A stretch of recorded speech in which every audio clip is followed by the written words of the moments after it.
Welcome, everybody. How are you? I hope you are doing okay and getting ready for an exciting story and Torah lesson today.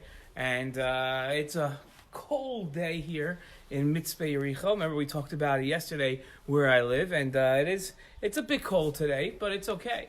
That's okay. It's getting a little cold. We're going to expect a little rain for Shabbat, which is always a bracha, always a blessing here in Eretz Yisrael. And I want to start off. Yesterday we talked about where I live in Mitzvah. Today I want to start off by talking about what's a little past. Remember yesterday we talked about the city of Yericho that's over here. I want to talk about what's a little past the city of Yericho.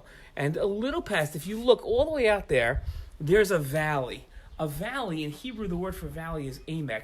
A valley is a space, a flat space between two mountains. So do you see how around here there are all these mountains? And then I'm not sure if you could see. Let's see if we raise this up.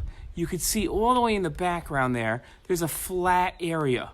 That flat area is Emek HaYarden. That's called in English the Jordan Valley. And it's a famous, famous place, the Jordan Valley. So much has happened there. And I want to tell you just one small thing that happened in Emek HaYarden, what happened in the Jordan Valley, which is that there was Bnei Yisrael, when the Jewish people came into Eretz Yisrael the first time with Yehoshua, with Joshua, they came in from over there, and they came in towards us this way.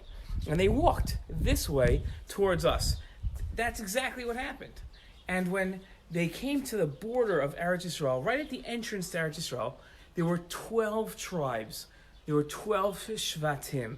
There were, you know them, Binyamin and Yehuda, and there were 3 of the tribes. They got to the Jordan Valley, they got to the Emek HaYarden right over there, and they looked around and they saw it was a great place to plant things. It was a great place to live. It was such a nice place. And they said, that's where we want to stay. And they said to Moshe, Moshe Rabbeinu, we don't want to cross over the Jordan River. There's a river over there. We don't want to cross over the Jordan River to go into Eretz Yisrael. We want to stay right here in the Emek HaYarden. And Moshe said, but really, you should go into Eretz Yisrael, go over the Yarden. They said, yeah, but this is already our land. There's nobody else here. Anybody that's tried to stop us from coming here, we've already pushed them away. So we want to stay right here. How about we just stay here? And Moshe said, I don't know, it's not fair because everybody else is going to be coming over here and they're going to have to fight people here that are bad people, and you're just going to stay over there? And they said, well, how about we make this deal? We'll come with you, and we'll come into Eretz Yisrael, and we'll help you fight the bad people. And then, after we've stopped all the bad people, we'll go back over there. And that, Moshe said, that was okay. And those were 2.5 of the Shvatim, 2.5 of the tribes. There was Ruvain, Gad, and half of the Shevet of Menashe. We know those names from when we study Chumash. But those were real people and real Shvatim. They were right over there. Right over there, right here. It's the same exact place. That's why I love living here, because where I walk is the same exact place. And what's really cool about this place is that the Emek HaYarden, the Jordan Valley, is the border of Eretz Yisrael. So I get to live right at the entrance of Eretz Yisrael.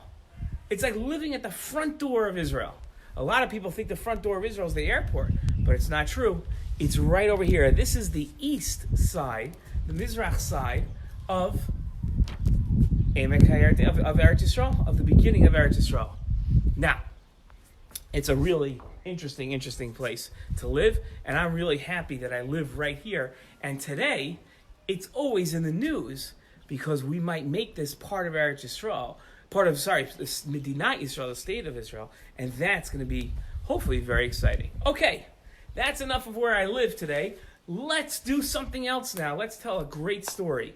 Now, remember how I told you yesterday that my son Moshe always tells me, Abba, I know that story already. You are always telling the old stories. Well, yesterday I told him a story, and I told you guys a story that he had never heard before, and I have another one that I know he's never heard before, and I know you've never heard this story before, and it's about somebody named Mar Zutra Chasida. It's a funny name. Mar Zutra Chasida. Now, Mar actually means like, it's almost like Mr., right? It's Mr. Mar Zutra Chasida. And Mar Zutra Chasida was a big tzaddik, but he never got to Eretz Yisrael. He didn't live in Eretz Yisrael.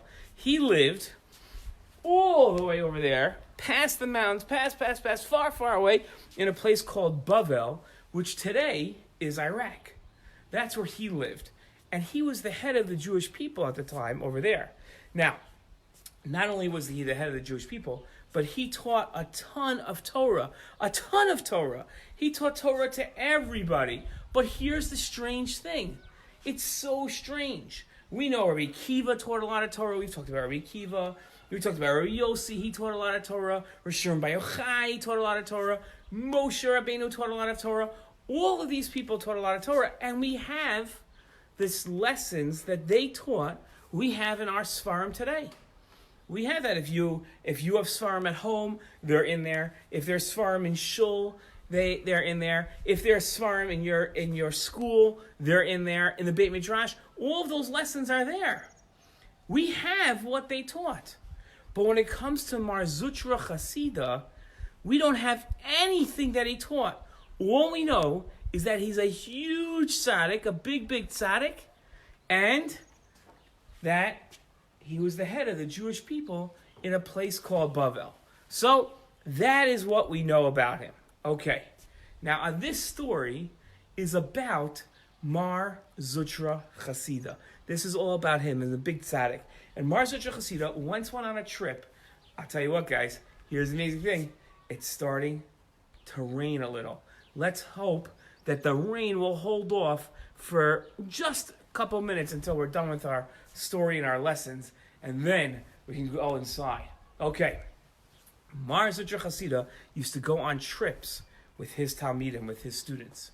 And they would go places, and unlike Rabbi Akiva, who would knock on people's doors and ask if they could stay there, he would go and he would stay in people's houses. Okay? And he would stay in people's houses. That's where he would stay. He would stay in people's houses, he didn't stay in people's houses. Rabbi Akiva stayed in people's houses. He did not stay in people's houses. He would stay at something called an inn. An inn is like a small hotel. It's like a small hotel. That's where he would stay. He would stay in a small hotel, okay? And that's where he would stay, and his Talmidim would stay there also. And these like small hotels, these inns, also had a place where you could eat and you could sleep and you could do just about everything on your vacation or on your trip you could do in that inn. But sometimes they would go to these inns and they would be there also for Shabbat. So they had to take what they needed for Shabbat with them so that they would have what they need for Shabbat. That makes sense, right? Okay, great. So they would take what they need for Shabbat and they would have it with them. And Mar Zutra had a very special thing that he went everywhere with, especially when it was going to be Shabbat. He had a silver Kiddush cup. Now, we know how important Kiddush is. Kiddush is very, very important because you have to make Kiddush on Friday night and on Shabbat in the morning, or sometimes in the afternoon, depending on when you get to make Kiddush, when you get to have lunch. But that's when we make Kiddush, so Kiddush is very important. And like all mitzvot, we try to make our mitzvot so beautiful. So if we light the Hanukkah candles, we like to have a beautiful menorah. And if we light the Shabbat candles, some of our mommies have very special candelabras to light the Shabbos candles with. Right? There's all special type of things. We try to make our mitzvot so beautiful. That itself is a mitzvah. That's called Hiddur mitzvah. So Mar Zutra Chasida didn't have a plastic Kiddush cup that he took when he traveled. He had a beautiful, shiny, silver Kiddush cup. It was very valuable. It was beautiful. You would look at it and it would shine. The light would hit it. If it was the light of the candles on Friday night, and it would shine and it would glow. Or if it was Shabbat morning and the sun was there, it would just light up. It was a beautiful, beautiful kos. And whenever he took it out for Kiddush, everyone around the table would be, oh, wow, that's a beautiful Kiddush cup. What a beautiful, beautiful Kiddush cup. Well, on one of Mar Zutra Chasida's trips, he went out, okay, and this is great. He went out and he went on his trips, and they went to the hotel, and all the students were with him, and he took with him his Kiddush cup. Beautiful, beautiful silver Kiddush cup he took with him. It was beautiful. And he had it with him. And Shabbat came, Friday night came, all the Talmidim got dressed up. They took their Shabbos clothes with them. And he got dressed up and was with his Shabbos clothes. And he comes to make Kiddush Friday night and he takes out the kos. And it's beautiful. Beautiful kos. And everyone sits there and says, oh, we're not home for Shabbat. And that's too bad. But at least we have a beautiful Kiddush and a beautiful Kiddush cup. So, Mar Zutra Chasida, he was the Rebbe, he was the rabbi, he made Kiddush for everybody. Everybody answered Amen twice, because there's 2 brachot in Kiddush on Friday night, and then everybody drank their yummy wine, and if there was kids there, it was grape juice that they drank, and everybody loved it, and everybody was having a great time. They all went to sleep on Friday night after staying up late and having an Oneg Shabbat and hearing Divrei Torah and a beautiful meal, and then they woke up for Shabbat morning. They went to daven, and they davened with such kavanah, and it was amazing. And then it came time for Shabbat morning, and the innkeeper, the person in charge of the inn, had put out a lot of food for everybody to eat, but you're not allowed to eat on Shabbat until you hear Kiddush. So everybody said, okay, Rebbe, they turned to Mar Zutra Chasida, and they said, it's time for you to make Kiddush. And he said, I can't wait. And he went to his room to get his special silver Kiddush cup. And he walked in, and it was very late the night before. And when he got back to his room, sometimes we don't put our clothes away the way we're supposed to. Right? Sometimes we just put them down. And that's what happened. It was a very late night. Mar Zutra Chasida was very tired, so he didn't put his stuff away. And the Kiddush cup he just put down on the desk in his room at the inn. And he goes and he looks at the desk, no Kiddush cup. Mar Zutra scratches his head, and he says, no Kiddush cup? That's strange. I thought I put it on the desk. He said, maybe I did put it away. Maybe it was just my clothes that I put down in a mess, and I didn't but the Kiddush cup I put away nicely in its special bag, inside another bag, inside another bag, inside the big bag. So, he opens up his bag, and the next bag, and the next bag, and finally he has the special bag that he keeps the Kiddush cup in. He says, I'm sure it's not there. He says, why isn't it here? That's very strange. Where's the Kiddush cup? So he's looking, he says, maybe it fell off the desk. It rolled under the desk. So he gets down on all fours, looks under the desk, no Kiddush cup. And now he's starting to get a little nervous. Where is his Kiddush cup? Where's the Kiddush cup? So he says, you know what? Maybe, seems a little silly, but maybe I went to sleep with the Kiddush cup. So he looks in his bed, under his pillow, and now he's starting to get very nervous. And soon, there's a knock on the door. Knock on the door, and it's one of the Talmidim. Rebbe, Mar Zutra Chasida, everybody's waiting. Is everything okay? So he says, yes, but I can't find the Kiddush cup. The Kiddush cup was stolen. So they said, what? The Kiddush cup was stolen? We don't know where it is. Zutra comes, the Talmud comes running in and he says, Mar Zutra Chasida's Kiddush cup is stolen. They don't know.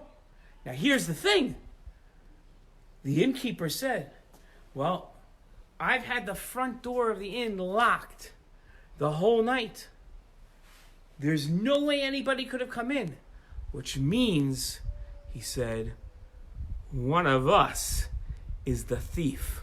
Oh! One of the Talmidim is the thief? How could such a thing be? Nobody knew. Look around. Everybody's looking at each other. Are you the thief? Are you the thief? And they say, no way. It can't be anybody here. And Mar Zutra realizes there's a problem. Everyone's going to be looking at each other like they're a thief. And he doesn't want anybody to be embarrassed. So he says, you know what? Let's go wash our hands. We'll make Kiddush with a regular cup. And we'll make Kiddush with the regular cup, and we'll go on with the meal, and we'll make Kiddush with a regular cup. So, we'll make Kiddush with a regular cup. It's not as special, and not everybody's so happy, and everybody's a little worried about, is somebody among them a thief? And then Mar Zutra Chasida says, okay, it's time to make hamotzi. Now we're going to take out the challah, we're going to make hamotzi, but everybody first has to go wash their hands. So, everybody goes to wash their hands, and Mar Zutra Chasida watches them. He watches as all the Talmidim go to wash their hands. And Talmidim wash their hands. They make a bracha with such kavanah, such great kavanah. They make a bracha. Sher, Kiddishanu, b'mitzvosa, v'tzivanu, al netilas yadayim. And then they dry their hands with the towel. And they go and sit down. But Mar Zutra Chasida sees one Talmud does something very strange. He washes his hands, and then instead of going for the towel to dry his hands, he reaches for his friend's shirt and dries his hands on his friend's shirt. And Mar Zutra Chasida, nobody could believe this happened, screams, "Thief! You're the thief!" And everybody says, "Oh! How could he point to one of the Talmidim and call him a thief? How did he know?" And Mar Zutra Chasida says, "Did you see what he did? He dried his hands on his friend's shirt. If you can't do that, that means he doesn't care about his friend's shirt. It means he doesn't care about other people's things. That means he would have no problem stealing somebody else's things. Admit it! You're the thief!" And the Talmud sits there, and his face turns white, and he says, "You're right! I admit it! I did it! I'm the thief! I can't believe I did it! I'm so sorry."